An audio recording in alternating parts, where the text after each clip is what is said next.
Salut tout le monde, c'est Laurent Marchand, je vous souhaite la bienvenue dans le Dico du Dev Perso, mon dictionnaire du développement personnel en moins de 5 minutes.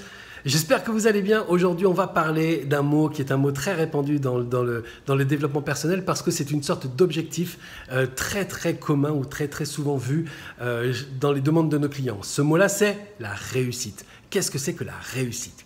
Alors, tout le monde a sa définition de la réussite, mais beaucoup de gens trouvent la réussite ou définissent la réussite en fonction de ce qu'ils ont obtenu. C'est-à-dire l'argent qu'ils ont obtenu, le bonheur qu'ils ont obtenu, la situation qu'ils ont obtenue est une sorte de preuve de leur réussite. Mais la réussite ne peut pas être considérée comme quelque chose d'extérieur à nous. La réussite est un état d'esprit. Alors parfois, il y a des gens qui ont l'état d'esprit de réussite, mais qui n'ont pas d'argent sur leur compte. Ça n'est pas important. La réussite n'est pas une question de preuve sur un compte en banque. La réussite, c'est un état d'esprit. Alors qu'est-ce qu'il a de particulier cet état d'esprit?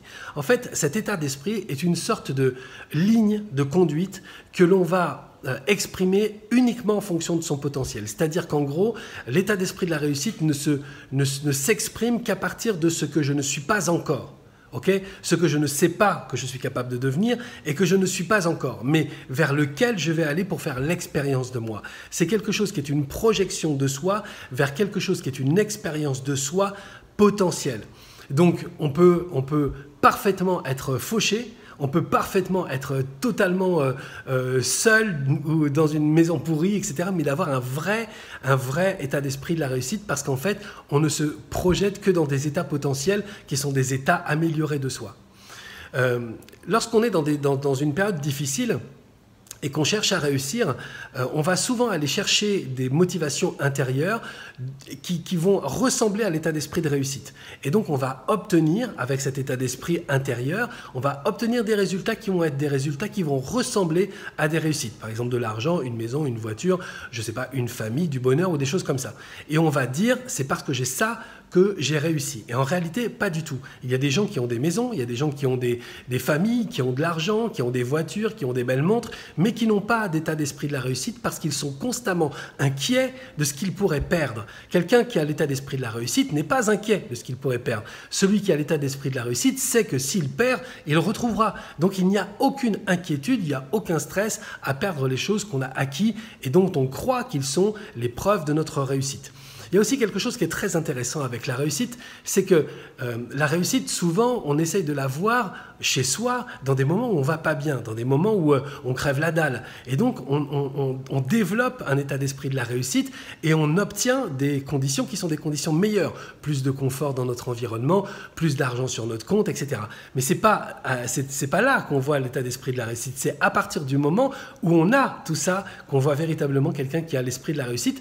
Parce que l'état d'esprit de la réussite, c'est un état d'esprit permanent, c'est un état intérieur, c'est pas uniquement la concentration du stress face à une situation difficile qui va nous faire des choses extraordinaires, qui va déterminer qu'on a l'état d'esprit de la réussite. Non, l'état d'esprit de la réussite, c'est quelque chose avec lequel on vit tout le temps. Et donc, c'est quelque chose qui se détermine comme une sorte de sentiment permanent d'aller chercher chez soi des capacités, des solutions, des expériences qui vont montrer ou qui vont nous montrer, qui vont nous permettre d'expérimenter notre puissance, notre force, notre persévérance, notre capacité à construire, à bâtir, à envisager. Enfin bref, c'est ça l'état d'esprit de la réussite. Si vous pensez que l'état d'esprit de la réussite se détermine en fonction de ce que vous avez, vous êtes dedans. Et puis surtout, ça va générer chez vous énormément de stress parce que les choses à l'extérieur de nous sont uniquement des choses futiles et puis passagères qu'on peut obtenir et puis qu'on peut en fait ne plus avoir. Il y a des choses qu'on va obtenir et puis qui vont se dégrader avec le temps. Enfin bref, c'est une source de stress énorme. Tandis que si vous travaillez l'état d'esprit, la réussite intérieure, même si vous passez par des moments qui sont des moments difficiles, là vous allez voir que vous aurez aucun problème parce que tout le temps vous vous direz non mais en fait je sais que je peux rebondir, je sais que je peux avoir ça. S'il s'agit d'avoir de l'argent, je sais que je retrouverai de l'argent. S'il s'agit d'avoir des amis, je sais que je retrouverai des amis parce que je suis la réussite. Je suis une réussite. C'est pas pareil que j'ai une voiture qui me montre que. Ça n'a rien à voir, ok? Bon, on se retrouve bientôt dans le Dico du Dev Perso avec un autre mot.